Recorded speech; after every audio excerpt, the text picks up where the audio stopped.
വരിക. ഫ്യൂച്ചർ ഭാര്യ വീട്ടിലേക്കുള്ള ആദ്യത്തെ വരവാ. നിലത്ത് വെച്ച കാലെടുത്തതായി. കുഴപ്പമുണ്ടോ രാജേന്ദ്ര? ഇതിപ്പോ എന്നോ പറഞ്ഞുറപ്പിച്ച ബന്ധമല്ലേ? അല്ലെങ്കിൽ ഇതിലൊക്കെ എന്ത് കാര്യം? വരിക. അല്ല, SP സാറിന്റെ കല്യാണം എന്താ ഇത്രയും വയസ്സായിട്ട് നടക്കാൻ? ഇത്രയും വയസ്സെന്ന് പറയുമ്പോ അധികമൊന്നും ഇല്ലടോ, ഒരു 34-35. പിന്നെ ജാതക പ്രശ്നമുണ്ട്. കേട്ടിട്ട് ഇത് തന്നെ ശേഖരമോളുടെ മോളുടെ കാര്യം. ഞാൻ വിളിക്കാമെന്ന്. ഇരിക്കടോ. ഈ വേഷത്തിൽ ഞാൻ ആദ്യമായിട്ട് കാണുക. കേമായിട്ടുണ്ട്. ഹോസ്പിറ്റലിൽ നടന്ന പ്രശ്നങ്ങൾ രാജേന്ദ്രൻ പറഞ്ഞു. വൈകാതെ എന്ത് ആക്ഷൻ വേണമെങ്കിലും എടുക്കാം. സത്യത്തിൽ താനിവിടേക്ക് ട്രാൻസ്ഫർ ആയി വന്ന സമയം നന്നായി. നീലകണ്ഠന്റെ ചെക്കന് ഇല്ലായിരുന്നെങ്കിൽ അവന്റെ പണിയാൻ തീർത്തേനെ. ലക്ഷങ്ങളുടെ നഷ്ടമാണ്. സീനി ഒന്ന് കാണണം. കൊറോണറി യൂണിറ്റ് മുഴുവനാണ് തല്ലി തകർത്തത്. ഇമ്പോർട്ടന്റ് മെഷീൻസ് ആണല്ല. ഇനി അതൊക്കെ ഒന്ന് റീപ്ലേസ് ചെയ്തുകൊണ്ട് സ്ട്രെയിൻ എത്രയാ? അവന്റെ അച്ഛൻ പണ്ടിച്ചിൽ ചട്ടമ്പിത്തരവ് നടന്നിട്ടുണ്ടാവും. അതിന്റെ കെയർ ഓഫില് അവൻ തോന്നിയാസായിട്ട് ഇറങ്ങിയാല് ഇത് കാലം മാറി. ചേരമാവൻ പറഞ്ഞ പോലെ പണി തീർത്തു കൊടുക്കാൻ അറിയാത്തവരല്ല ഇവിടെ ആരും. അങ്ങനെ ഓരോരുത്തരും റിയാക്ട് ചെയ്യാൻ തീരുമാനിച്ചാൽ ഞങ്ങൾക്ക് ജോലി കൂടും. അതൊന്നും വേണ്ട. രാജേന്ദ്രൻ ഒരു കംപ്ലൈന്റ് പ്രിപ്പയർ ചെയ്തിട്ടുണ്ട്. That's enough. അതില് ജാനകി ഒന്ന് സൈൻ ചെയ്യണം. പിന്നെ വേണ്ടത് ഞാൻ നോക്കിക്കോളാം. ജോസഫ് തന്നെ. ദേവി മോളെ വിളിക്കും. രാജേന്ദ്ര, ശ്രീനിക്കൊരു പ്രയാസം ഉണ്ടാക്കണ്ട. നിയമത്തിന്റെ വഴിക്ക് തന്നെ പോർട്ടിടോ കാര്യങ്ങൾ. അകത്ത് കയറ്റുന്നു പെരുമാറണം. അത് SP അറിയണ്ട. ഞാൻ ജോസഫിനോട് പറഞ്ഞിട്ടുണ്ട്. ഹായ് ജാനകി. ഹലോ. നീ ഇതിലൊന്ന് ഒപ്പിട്ട് കൊടുക്ക. കംപ്ലൈന്റ് ആണെങ്കിൽ വേണ്ട, ഞാൻ സൈൻ ചെയ്യില്ല. കംപ്ലൈന്റ് കൊടുക്കണ്ടെന്നോ? നീ എന്തായി പറയുന്നേ? രാജേട്ടാ, ഹോസ്പിറ്റലിന്റെ MD ഞാനാണെങ്കിൽ എനിക്ക് കംപ്ലൈന്റ് ഇല്ലെന്നാ പറഞ്ഞേ. മോളെ, നീ എന്താ അവനെ പേടിച്ചിട്ടാ? അല്ല, എനിക്ക് കുറ്റബോധമുണ്ട്. എന്തിന്? രാജേട്ടന് മനസ്സിലാവാൻ പ്രയാസാവും, അച്ഛന് മനസ്സിലാവും. അച്ഛൻ മനസ്സിലാക്കണം. ഒരു സീരിയസ് ഹാർട്ട് പേഷ്യന്റ് ആയിട്ടാണ് കാർത്തികേയന്റെ അമ്മ ഹോസ്പിറ്റലിൽ എത്തുന്നത്. അവരെ ഞാൻ അവിടെ അഡ്മിറ്റ് ചെയ്യാൻ തീരുമാനിച്ചത് തൊട്ട് അവരുടെ ജീവൻ രക്ഷിക്കാനുള്ള ബാധ്യത എനിക്കായിരുന്നു. അച്ഛനത് അനുവദിച്ചില്ല. അച്ഛന് പറയാനുള്ള റീസൺസ് ഒരു ഡോക്ടർ എന്ന നിലയിൽ എനിക്കറിയേണ്ടതല്ല. അവരെ അവിടെ അഡ്മിറ്റ് ചെയ്തിരുന്നെങ്കിൽ ചിലപ്പോ കാർത്തികേയന് അയാളുടെ അമ്മയെ നഷ്ടപ്പെടില്ലായിരുന്നു. അതിലും വലിയ നഷ്ടങ്ങളല്ല ഹോസ്പിറ്റലിൽ ഉണ്ടായിട്ടുള്ളത്. അത് സഹിക്കാൻ ഞാൻ തയ്യാറാണ്. Sorry. Janaki, I can understand. എന്താ വേണ്ടതെന്ന് തീരുമാനിക്കാൻ ജാനകിക്ക് യു ഹാവ് ദ ഫ്രീഡം. നമ്മൾ തമ്മിൽ ഇന്നാണ് ശരിക്കൊന്ന് കാണുന്നതും സംസാരിക്കുന്നതും. അതിങ്ങനെ ഒരു ഞാനാണെങ്കിൽ യൂണിഫോമിലും. റിയലി ഞാനിത് ആഗ്രഹിച്ചിരുന്നതല്ല. ഞാനും.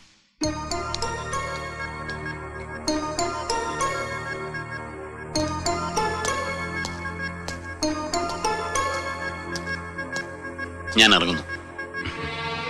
എനിക്ക് അവളോട് മാത്രം തർക്കിക്കാൻ കഴിയില്ല. അവളുടെ മുന്നിൽ മാത്രമേ ഞാൻ തോൽക്കാൻ നിന്നു കൊടുക്കാറുള്ളൂ. അവൾക്കേ അതിനുള്ള സ്വാതന്ത്ര്യം ഞാൻ കൊടുത്തിട്ടുള്ളൂ. അതാ ശരി. ജാനകി വളരെ സെൻസിബിൾ ആയിട്ട് സംസാരിച്ചു. വരട്ടെ രാജേന്ദ്ര.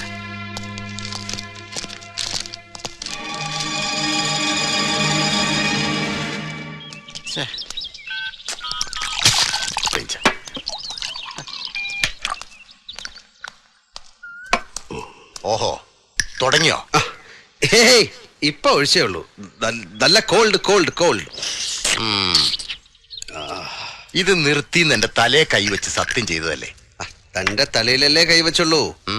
തന്റെ തല എന്ന് പറഞ്ഞാൽ തന്റെ കെട്ടിയോൾ അമ്മണി ആന്റി തന്നെ പറഞ്ഞിട്ടുള്ളതാ. അത് എന്റെ തലയ്ക്കകത്ത് വെളിവില്ല എന്ന്. പോളട്ടാ, വെളിവില്ലാത്ത തലയിൽ കൈവച്ച് ചെയ്യുന്ന സത്യത്തിനും വെളിവ് കുറയും. ഇല്ല, എനിക്ക് പരിചയം ഇല്ലെങ്കിലും പത്രത്തിൽ ഞാൻ പടം കണ്ടിട്ടുണ്ട്. തുടങ്ങിയാ പിന്നെ എപ്പോഴാ നിർത്തി കിട്ടണെന്ന് പറയാൻ പറ്റില്ല. ബോറാക്കരുത്. ആയിപ്പോവും. കോന്തം പോളേട്ടാ, ഇന്ന് സൺഡേ അല്ലേ? ഇവിടെ സ്റ്റാഫ് ആരുമില്ല. പ്രൈവസി അല്ലേ? മെനേഡ് കാണിക്കണം ഒരുമാതിരി. ഇതങ്ങേർക്ക് വേണ്ടി കുടിക്കുന്നതാ. നാടൻ വാറ്റിൽ ഇളനീരൊഴിച്ചു കുടിച്ച് പാട്ടുപാടിയിരുന്നു, മൃദംഗം വായിച്ചിരുന്നു, ആളെ തല്ലിക്കോലം മാറ്റുന്ന വലിയ ചട്ടമ്പിയായിരുന്ന എന്റെ അമ്മയെ ബ്ലാക്ക് മെയിൽ ചെയ്യിച്ച് ഡാൻസ് ചെയ്യിച്ച ഓൾഡ് ഫ്യൂഡൽ ലോർഡ് മംഗലശ്ശേരി നീലകണ്ഠന് വേണ്ടി. ധൈര്യം പോരാ, അതുകൊണ്ടാ. അല്ലെങ്കിൽ ഇങ്ങനെ വിങ്ങിപ്പൊട്ടിയിരിക്കുന്ന മനുഷ്യനോട് ഞാൻ ചോദിച്ചേനെ, can I fix a drink for you? പുറംകാലിന് തൊഴിച്ചു കളയും. Poor man. എനിക്ക് അമ്മ നഷ്ടപ്പെട്ടു. പക്ഷെ എനിക്ക് അച്ഛനുണ്ട്. അദ്ദേഹത്തിന് ആരുമില്ല. ഈ തെണ്ടിത്തമ്മാടി കാർത്തികൻ പോലും quite alone in this universe. അച്ഛനെ തനിച്ചിനി മംഗലശ്ശേരി കഴിയാൻ വിടണോ? വിളിച്ചു, കാല് പിടിച്ച് ഞാൻ പറഞ്ഞു വരില്ല. ആ വീട് വിട്ട് ഇറങ്ങില്ല അദ്ദേഹം. ധാരേ ഞായറാഴ്ച ഉണ്ണിയാവും. എയർപോർട്ടിൽ നിന്ന് ഇറങ്ങിയിട്ട് അവൻ വിളിച്ചിരുന്നു. 7 ദിവസത്തെ ദുബായ് ജീവിതം നീ ചീർത്ത് പന്നി. തീറ്റിയും കുടിയും സവാരി ഗിരിഗിരിയും കുളിയും തന്നെ ഒന്നും ഇല്ല മോനെ. ഒരു റഷ്യ മണം. റഷ്യയൊക്കെ ഔട്ട്. ഇപ്പൊ ലെബനീസ് ലൈനാ. അന്യായം അണ്ണാ, അന്യായം. ഈ അപരാധിച്ച കഥ നിർത്തിയിട്ട് പോയ കാര്യം എന്താന്ന് വെച്ചാ പറ. അത് പാണാശ്ശേരി നമ്പി. മണിയമ്പര പുരുഷോത്തമൻ കോല് വെച്ചു. കോൺട്രാക്ട് അവൻ പോക്കറ്റിലാക്കി. പുരുഷോത്തമൻ അറബിയും കൂടെ ഡിങ് ഡിങ്. പിമ്പ് ചന്ദ്രദാസൻ. നമ്മൾ ഇറക്കിയ ഇൻഷ്യൽ മണി 10 ലക്ഷം രൂപ ഗോൺ. ഈ പുരുഷോത്തമനെ ഒന്ന് സ്റ്റാൻഡിൽ പിടിക്കേണ്ടി വരും. അവന്റെ ചുക്കാമണി ചെത്തി ഞാൻ കാക്കയ്ക്ക് എറിഞ്ഞു കൊടുക്കും. വരട്ടെ. മുൻകൂട്ടി അറിഞ്ഞിരുന്നെങ്കിൽ 50 ലക്ഷം കൈ വന്നപ്പോ നമ്മുടെ 10 ലക്ഷം ഞാൻ പിടിച്ചാനെ. ഗവർണറുടെ കേസ്.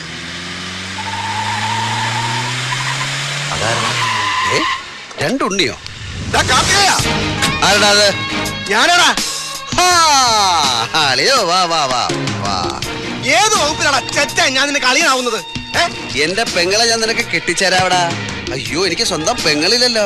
അപ്പൊ ഞാൻ പാലക്കാട് ചുങ്കത്തുള്ള ശാരദയായിട്ടതില്ലടാ ചുറ്റിക്കളി. അവരുടെ മൂത്ത മോളിലടാ കനകറാണി. ഈയുടെ റൂട്ടിലിറങ്ങിയ പുതിയ പീസ്. അവളെ ഞാൻ സ്വന്തം പെങ്ങളെ പോലെ വിചാരിച്ച് എനക്ക് കെട്ടിച്ചേരാടാ. അപ്പൊ നീ എനിക്ക് അളിയനായില്ലടാ ചെറ്റ കുഞ്ഞിരാമ. രാജേന്ദ്ര, താൻ പോയ വെറുതെ വഴക്കണ്ടാക്കാതെ ചെല്ലേ. എടാ കാർത്തികേയ, കയ്യൂക്കിന്റെ ഭാഷ നിനക്കേ വശമുള്ളൂ. നീ ധരിക്കരുത്. നിന്റെ അച്ഛൻ സമ്പാദിച്ചിട്ട വകയല്ല നീ ഹോസ്പിറ്റലിൽ കയറി തല്ലി തകർത്തത്.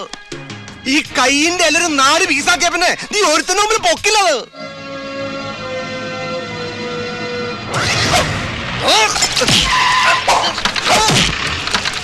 രാജേന്ദ്രൻ സാർ പൊയ്ക്കോളൂ. ഇത് നടേശനും പിള്ളേരെ നോക്കിക്കോളാം. നടേശ കൊല്ലണ്ട സാർ.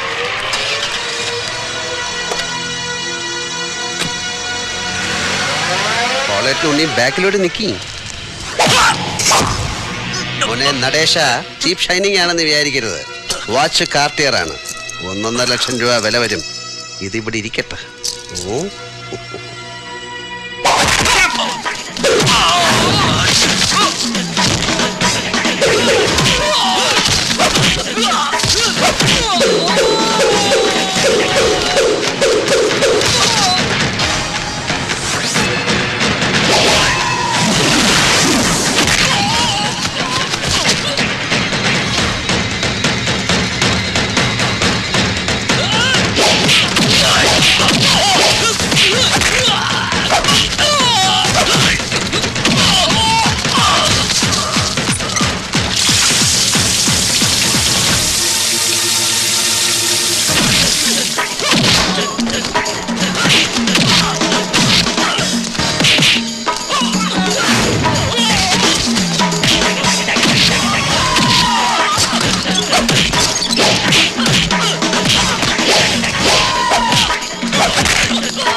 നിർണായകവും മുട്ടയുടെ വെള്ളയും.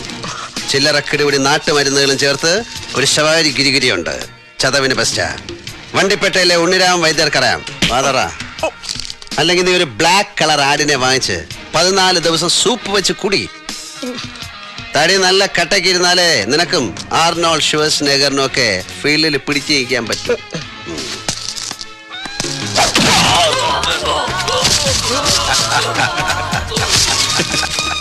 വെടിപ്പായല്ലോ പോളേട്ടാ, ഹാപ്പി അല്ലേ?